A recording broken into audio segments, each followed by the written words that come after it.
Welcome to the Daily Exchange. What's going on, guys? We've been getting prices up. Prices are up. I love it.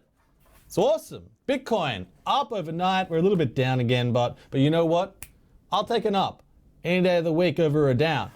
Fundamentally, guys, we're in a good trading position. Let's go through some prices right now. Joel, wheel us in some prices here. Bitcoin is teetered. It just hit $6,600. We're back. We're going up to 7K. We're going up. By now, before it leads to, this is the last time you're probably going to see $6,000 in a while. So you may as well, this is not financial advice, by the way, guys. No financial advice here. Let me tell you what. Ethereum trading at $521. EOS at $10.35. Ethereum traded up quite a bit overnight. Unusually, given that, and it's sort of disconnecting a bit from Bitcoin. Bitcoin is down a little, but Ethereum seems to be quite stable, which is quite interesting. EOS down 2.54% at $10.35. Ethereum Classic at $15. Bitcoin Cash at $866. It's trading pretty much exactly in line with Bitcoin. Litecoin at $96, down from $100, which is really interesting. Ripple at 53 cents. Ripple's down. Now, TRON. 4.67 cents. We're going to talk about TRON today quite a bit. Bitcoin's trading volumes has been up quite a bit of recent, which is great to see as well. And recently, the hash rate of the Bitcoin network has been suggested to be going up and has grown stronger than in June. Cardano at 15.9 cents, which is great to see. Guys, I guess the thing about it is right now with this hash rate, I think it's really good, but hash rate has been determined to follow price. And right now the hash rate is going up. So potentially we could be heading in a good direction in terms of Bitcoin and potentially in terms of the market. So I'm very excited about that. Bitcoinist.com has suggested, and many other observers for several years, that they believe Bitcoin price follows the hash rate, which is really cool. Guys, we're going to be talking all about TRON next. So stay with us. We'll see you right after this introduction. The Daily Exchange!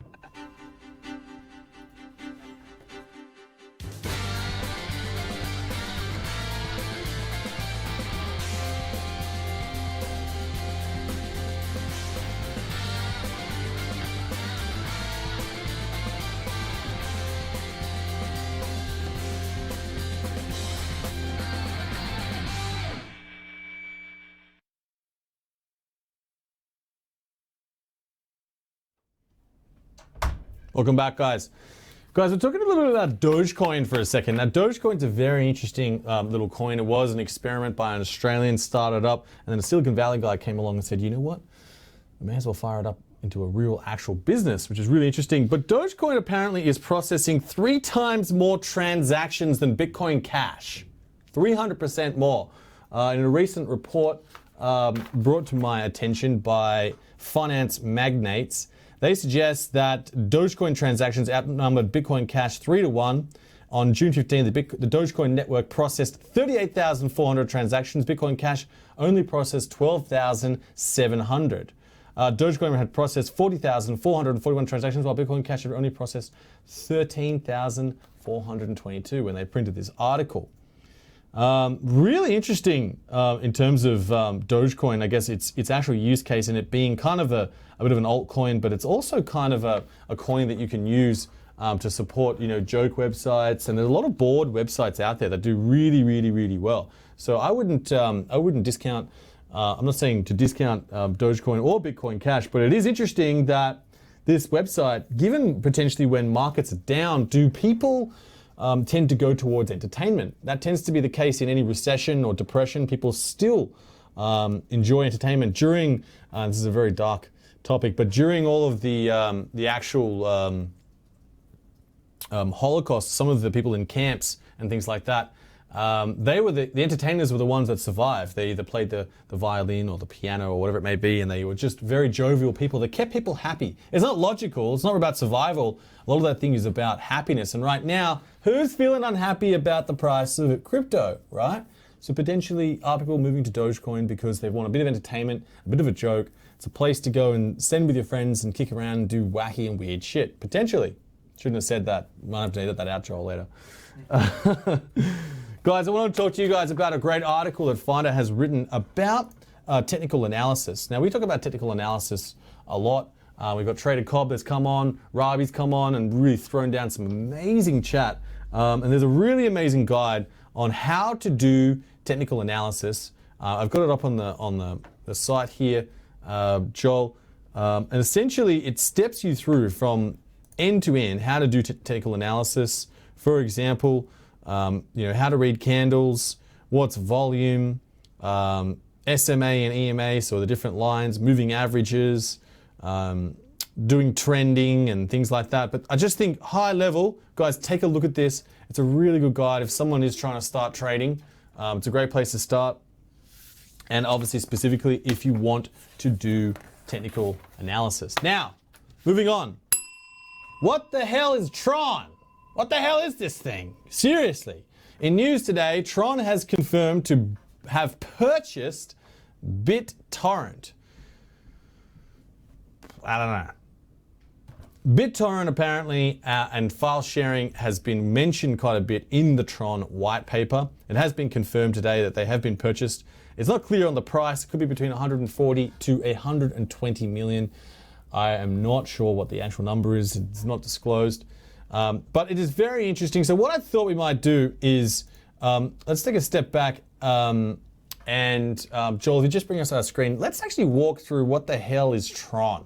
Let's figure this thing out. So I'm just jumping onto the Finder site to pick up TRON. Let's learn about TRON.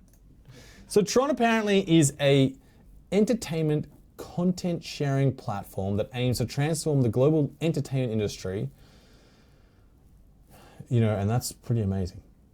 But at its core, I think what TRON's all about is it's got a major plan for the 8 to 10 years to essentially change what exactly, how the internet works and how content sharing is done. They're a big believer in the founder of the internet himself. And basically what they're trying to do is bring a lot of different technologies. So one of the technologies they're trying to bring is called IPFS, which is the distributed web. You would have thought that the web was already distributed, but apparently it's not. Apparently the web is actually very inefficient. History isn't actually stored when it comes to the web. And obviously it has quite a bit of centralization right now, given that many of the big websites control all the traffic and the content, which is really interesting. So these guys are trying to integrate IPFS in their first phase of rollout. Now that doesn't have anything to do with blockchain, which is kind of weird, but that's the way it goes. They are then trying to do micropayments, so something to do with using potentially micro-radon or whatever it may be as an example. And what they're trying to do is get people who publish content to be able to be paid directly by other people. So right now what happens is clicks and ads and things like that go off to third parties, and they take different cuts and percentages as it goes along, and eventually the publisher who's producing all this content only ends up with a small portion of the actual money. So what they're proposing to do is to cut all that out and go direct. Now, BitTorrent itself is really about sharing. Now, BitTorrent have announced that they are not planning on putting any fees or costs or changing their monetization structure right now, but potentially could TRON change that? Could TRON integrate that in some way? Who knows? BitTorrent was obviously an amazing technology and using torrents to share content around the world. And it's obviously very aligned to what TRON is trying to do. But let's go back. There are obviously many phases of this. There are two different tokens when it comes to TRON as well. One is the token that actually creates dApps and things like that are built on the TRON network. And the other one is, I guess, used as a medium of exchange on the platform. Which is very interesting in and of itself, right? There are two tokens.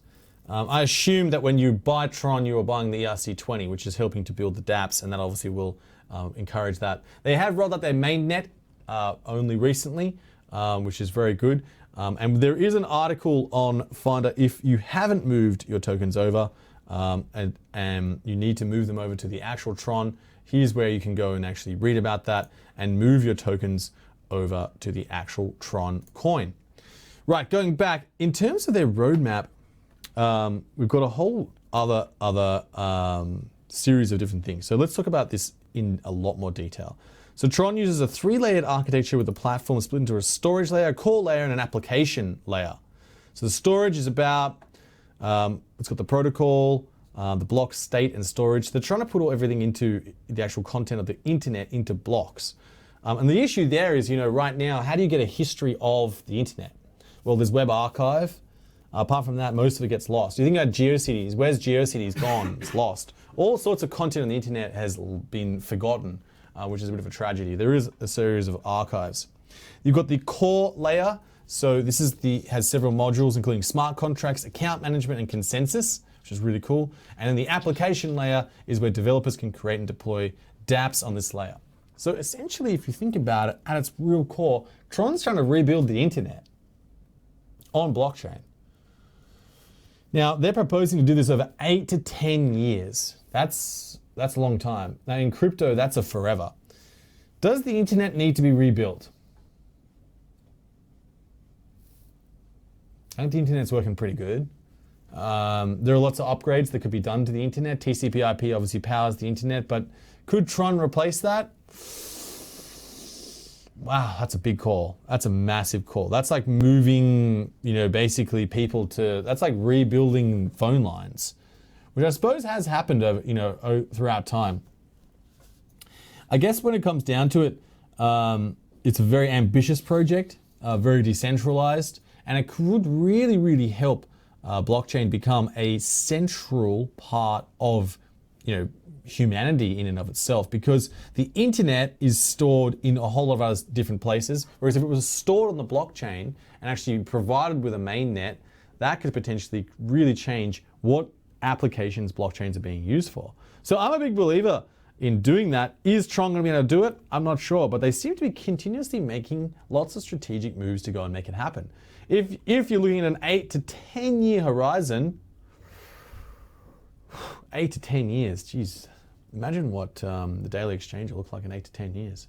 Joel, imagine what I'll look like in 8 to 10 years. Can you do a little graphic on that? Can you do an aging thing on that? Bring it up. What Fred looks like in 8 to 10 years. One thing about TRON, and there are some haters around it, and I'm sorry to bring this up, but I just got to be a little bit more, give you guys the full read on it.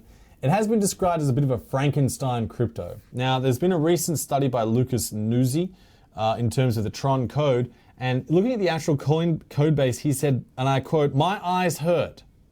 They should rebrand TRON to the Frankenstein of crypto." So essentially what they've actually got is they've taken Ethereum, the entire thing, and jammed it straight in the middle of TRON. And in fact, the reason why they know that is because the error messages are the exact same error messages that are coming out of Ethereum. TRON is obviously very similar to Ethereum's virtual machine, but I guess it's, like it's a great piece of software, right? But I don't think it's going to change anything. Having Ethereum welded into the center of it, wow, that's interesting. That's really intense. Could be a good thing, could be a bad thing, but right now it seems like it's very much, old tech wrapped up again. It does say that TRON was announcing the move to proof of stake, or DPoS, distributed proof of stake, just like EOS. And obviously the thing is, but you got to remember, Dan Laram has been working on DPoS for 5 years, the last 5 years. This is his third project. This is his piece de resistance. It's his Mona Lisa. It's his grand charade. It's the big poobah of blockchain to some extent. And the thing is, how do you think Tron is going to actually go ahead and do that when they don't have a Dan Larimer? Maybe they've got Justin. Justin's the man, but he's not really quite Dan Larimer. At the end of the day, the thing about Tron is it's very centralized. Most of its ERC20s, I think it's the second most clumped together blockchain when it comes to addresses.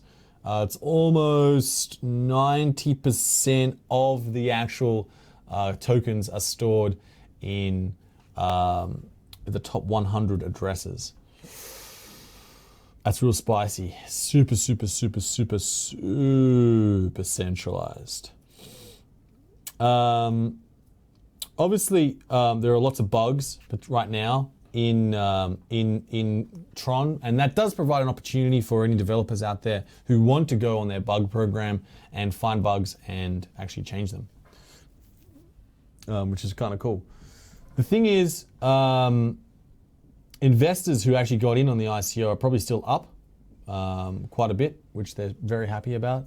And they do seem to be making moves. They are doing stuff, which is really cool. And I do enjoy that. But I do think some of their announcements as well are a bit spicy. They do make announcements about announcements. There are going to be announcements coming up about Tron. I do think that's an announcement in and of itself. The other thing about the white paper is that unfortunately a large portion potentially of it was pretty much copy-pasted. It happens, but I think that it's almost like Tron in and of itself has seized this blockchain idea, jumped on board, really got their moves going in terms of announcements and those kind of things. And it's almost like they're trying to discover and find what that actual use case is of Tron. They do have a lot of money. They have bought BitTorrent, which is really interesting. But it is a little bit unclear over the next 8 to 10 years how they're going to build the internet. Pretty much they've got to wrap the whole of Ethereum and what it does and put that inside Tron, and then go and build the internet in and of itself with those 3 different layers. That's a major, major, major, majorly ambitious project. And I think it's something which we should look out for, but I don't know whether it's necessarily going to happen today or it's going to take a long time to execute what Tron is trying to do. Just got a little bit of breaking news, guys. Bithumb has said on its website that it's stopped all trading after ascertaining that some cryptocurrencies worth about $35 billion won have been seized between late yesterday and early morning today. That's breaking news, guys. Bithumb, I don't know if it affects prices. Let's have a quick look at prices right now. Joel, with that breaking news, doesn't seem to have affected it. Bitcoin trading at 6,600, Ethereum at $521, EOS at $10.34, Ethereum Classic, go Ethereum Classic, $15.06, Bitcoin Cash, $867, Litecoin under $100 at $96, Ripple at 52 cents, down slightly, Tron up 3.2%, 4.6 cents, Cardano at 15.8 cents. Doesn't look like it's actually affected the market, but that breaking news, guys, is out right now. $35 billion of won. Joel, how much money is that? $35 billion of won? That sounds like a lot.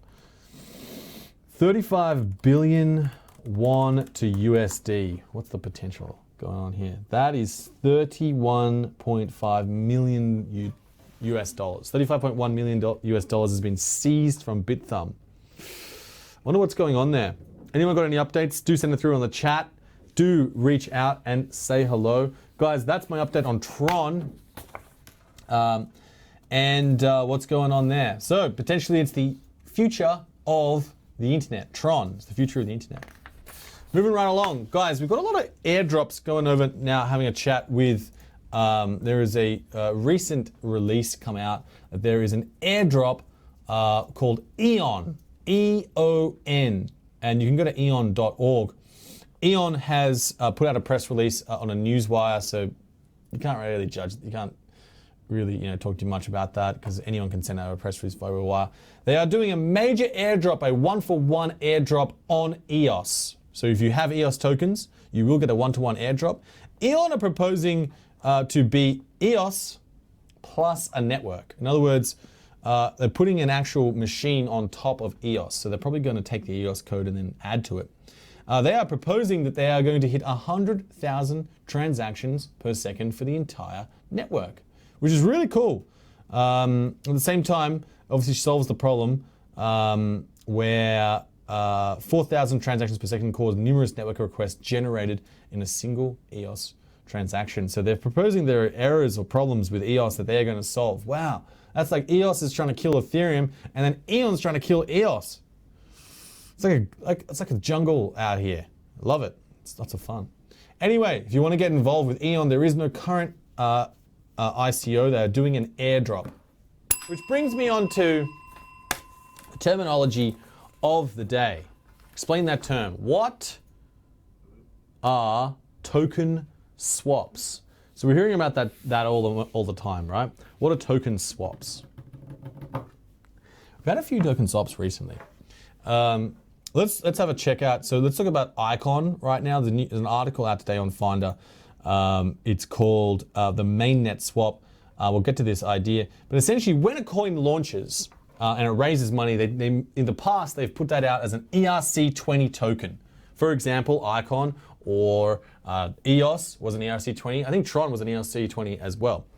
And what happens is, these coins or these tokens need to swap over to their mainnet. So they swap 1-for-1. One ERC20 token, that then becomes absolutely zero value, and the EOS token or the TRON token or the Icon token becomes the valuable token. Now the way to check this out, we've got a guide on Finder today. On the 20th of June, which is today, Icon mainnet token swap launch will happen. And here is the guide. Joel, if you want to post it into the article, I've got it up on my screen here as well. Here's the guide on how you can successfully swap your Icon ERC20s, written by our man himself, the crypto boss, Andrew Munro, on how to safely swap your tokens. Check it out, guys. Just type in Finder and how to safely swap Icon tokens into Google and you'll be able to find it. That's another way of finding it.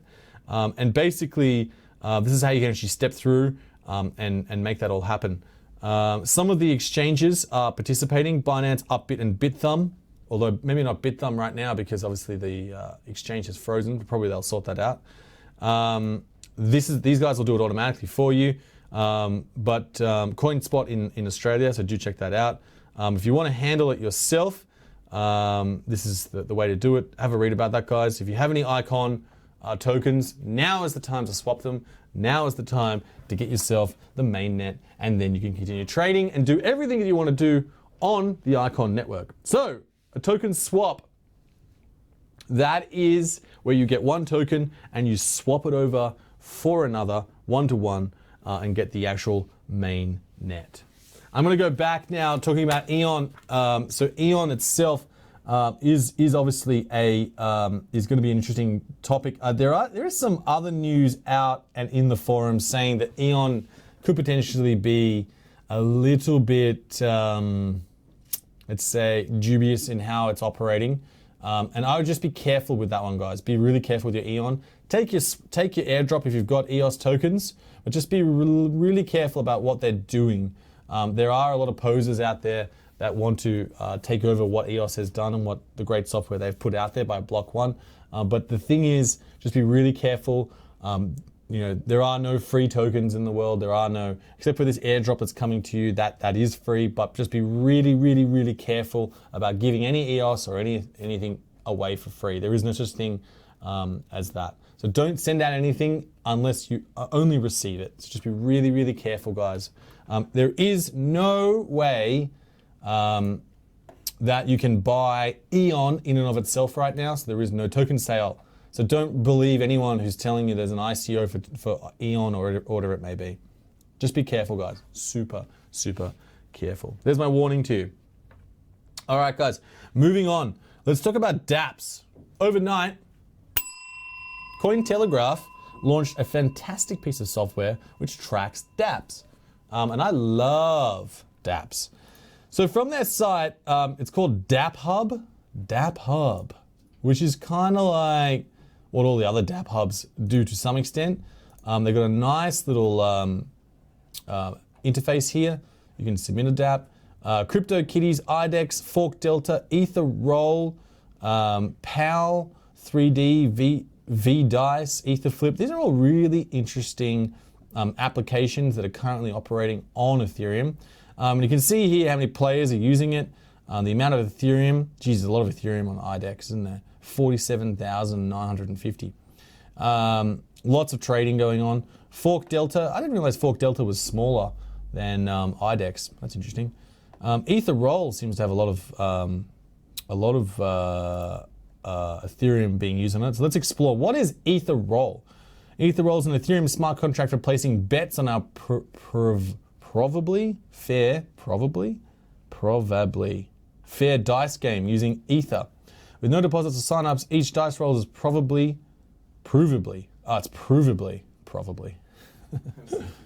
I've literally got some. I think I need some spell check on my my voice right now. Each dice is provably random and cryptographically secure thanks to the nature of the Ethereum blockchain. So basically, it's gambling. You click to roll, and you can determine what's going on. Gambling is pretty big on Ethereum. It's really interesting. I do think that gambling does have a big place in this blockchain community. The Kyber network is only got 75 Ethereum trading on it. Kyber network is another trading thing. EOS Bet. I wonder why EOS Bet is called EOS Bet on Ethercraft. We've got an RPG game there. Just giving you an idea, guys, of what dApps are trading and what's operating out there, and just giving you an idea of that's another one. Here's another one here is the dAppStore.link, and that just gives you a high level in terms of, again, their information as to what's trading. I really like how the Cointelegraph one has got the different balances and the players and the volume on it. I think it's really good. So I do like that. I like it a lot. The site itself obviously is for crypto enthusiasts, and it gives you all the dApps in one place and tells you exactly how well they're going, which is really cool. I would be fascinated. There must be someone out there that's going to build this exact same thing for EOS. You know, the EOS dApps as they come out, and I think what's really interesting, it'll be, given that that is more of an enterprise grade blockchain, I wonder what types of sections will really flourish. I guess in gambling, it doesn't matter too much how fast you gamble, just as long as it's correct and provable, not probable. And CryptoKitties doesn't really matter how long it takes to get your kitty.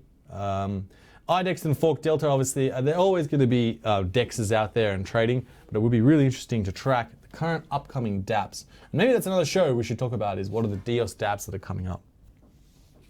All right, guys, moving right along. There are some guides as well, by the way, as I was saying before, with the token swap with EOS, TRON, and ICON, with them recently moving to their mainnet.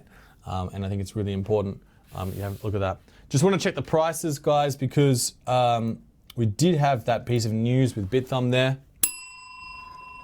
Joel, prices seem to be pretty stable. $6,607 for Bitcoin, $521 for Ethereum. Ethereum is trading in the opposite direction to Bitcoin right now, which is really interesting. EOS at $10.35, trading very similarly to Bitcoin. Ethereum Classic, Ethereum Classic, trading a little bit underneath Ethereum, $15. Bitcoin Cash at $870. Litecoin at $96. Tron at 4.6 cents. Ripple at 52 cents. And that's where we're kind of at. Apart from Cardano at 15.92 cents. It is so close to 16 cents. Not quite there yet. Not quite there. That's okay. Wanted to just talk a little bit about this Binance Coin, because Binance Coin, yesterday, the community vote ended, which is really interesting. And Binance Coin has traded down ever so slightly after that. There seems to be a lot of selling going on in that market. You can see the price has traded down ever so slightly after that vote has ended, which is again very interesting. But it really peaked there. You can see it's $17, and now it's pulled back to $16.49, which is really interesting in and of itself. But trading of Binance Coin has been very strong, and it's a great coin if you could get on the ICO. Something which I'm obviously tracking a lot right now, and I do think, again, it has a very good use case. It's ranking 15th in the entire market space, down 4.28% to $15.93. Currently was trading at around $17. You can see at its all-time highs there, which is really, really, really interesting. Just a coin that I flagged before and will flag again because it does seem to be trading quite well. Yeah, really cool. There is a coin called CAN. And I was made aware of this coin by Trader Cobb the other day, and it recently had an unbelievable rocket ride up.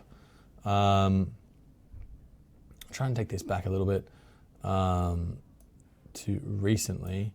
It's obviously where it started very, very high, but ever so recently it's been trading up a lot. The reason for it is their product is essentially a router which helps people get on the internet. There's been a lot of these actual devices sold in China, and they are launching ads and content on the network. It's something which I'm wanted to bring Trader Cobb on to tell us a bit about, but it is a coin which I'm looking at, CAN, Content and Ad Network, and there might be some news coming up next week. One to look out for. All right, guys. We're having a look at a very interesting survey now. It's been brought out by the Point of Loyalty. And the Point of Loyalty have come out and they've said a few very interesting things.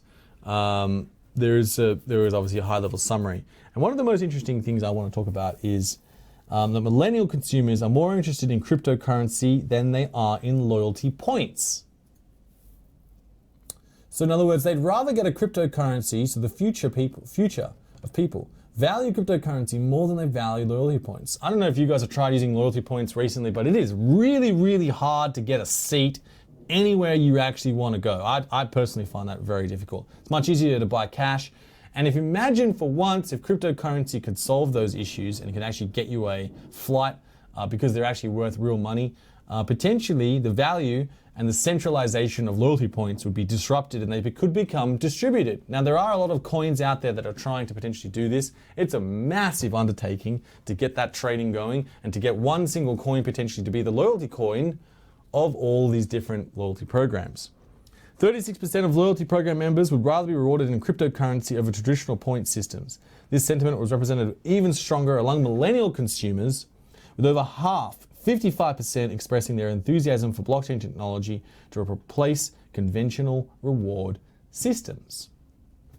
Meanwhile, if you have Cathay Pacific recently launching a blockchain-powered loyalty program. I'm not sure if what that's going to do, but let's see. I haven't heard anything about this Cathay Pacific launching this loyalty program before. Can you buy Cathay Pacific coins? What's going on there? And obviously, I think this is a space, loyalty points and loyalty systems in and of themselves are a space I think is very, very interesting. And it's a space we can definitely have a look at in the future. Wanted to, thank everyone as well. If there are any questions out there, guys, do send them through. Do ask us questions. We are preparing some more guests coming on the show. Potentially Thursday we will be having a new coin which is currently in ICO. It's an email platform called Sendy, and they're actually having a chat with us, and we'll be talking about their platform and how it'll be used. If you don't know, MailChimp and other mail programs have banned cryptocurrency emailing, which is really interesting, and these guys are potentially going to solve that. So I do think it's very interesting to have a look at this. They are currently in their ICO phase. We do not endorse to purchase any ICOs or anything like that, but I just wanted to make everyone aware. Obviously, we're not advising or providing advice that you should buy this ICO. We just wanted to reveal an interesting use case that's going to be used with the blockchain to prove exactly where emails come from and to prove the legitimacy of them. which is really, really interesting. If you do want to have a look, guys, do subscribe to our channel. Press subscribe, press the bell. Do subscribe to our Twitter, or if you're watching on Periscope or on Twitch, subscribe away. Don't delay. It's a great day to join Crypto Finder Show. Yeah. All right, guys. We're going to bring this to an early close, unless, Joel, there was some more people out there that wanted to ask some burning questions, some burning desire. I did want to note right now, there is something very interesting going on in the EOS block producers.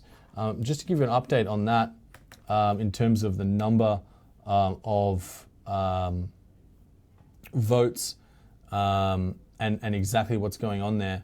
I have noticed that recently, that a lot of interesting changes have happened with the block producers. Bitfinex has actually moved up to position number 1 in the block producers, to give you an idea. And they voted as well for another one called Jeddah, and EOS Gen Block IP.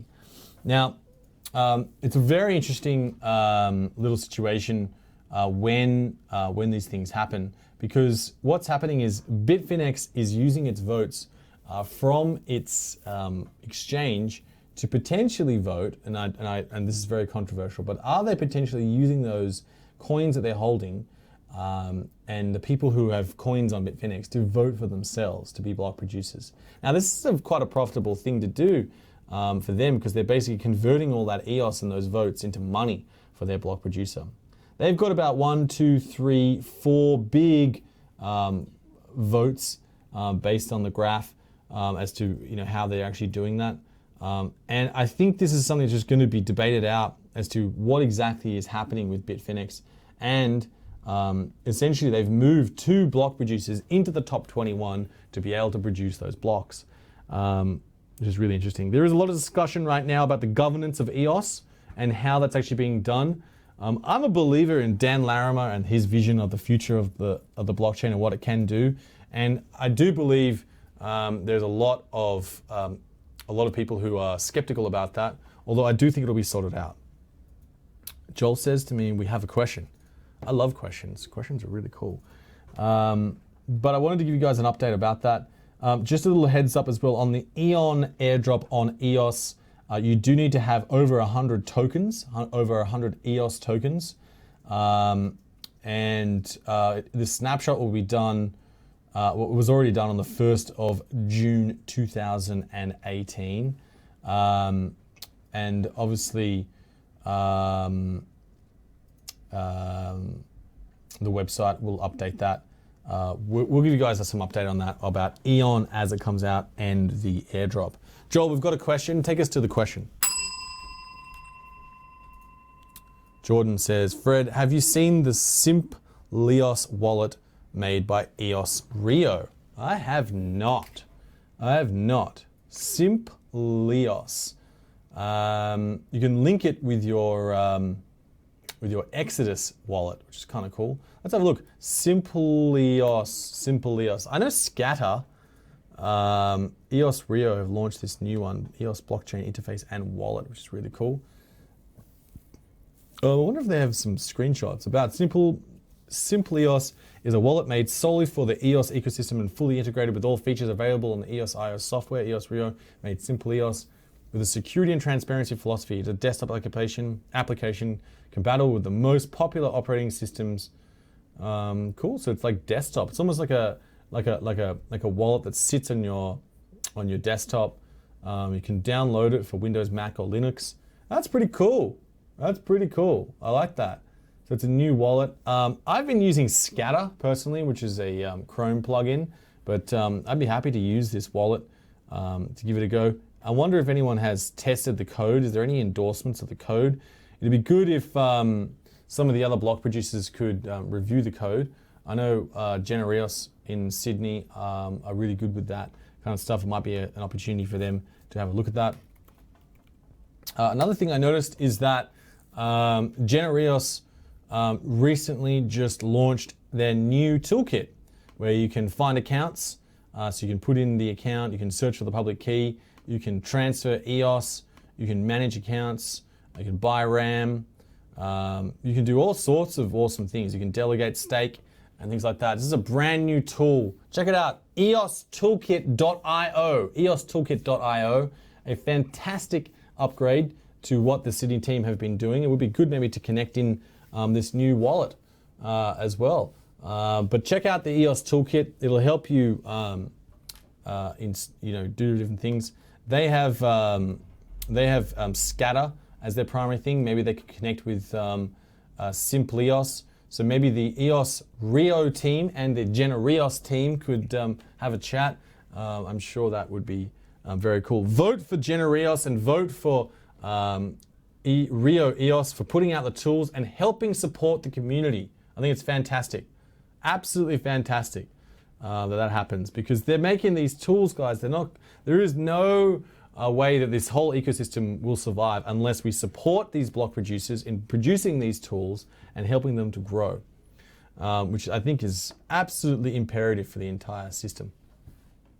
All right, guys, I'm going to bring this show to a close. Do subscribe, do hang in there, and hopefully this Bithumb hack hasn't seemed to have affected the prices too much yet. Hopefully it doesn't go to absolute mayhem. $35 million. I'm really worried about everyone who has that there. Trading has frozen on Bithumb. Guys, we'll see you tomorrow with some more from the Daily Exchange. See you guys soon.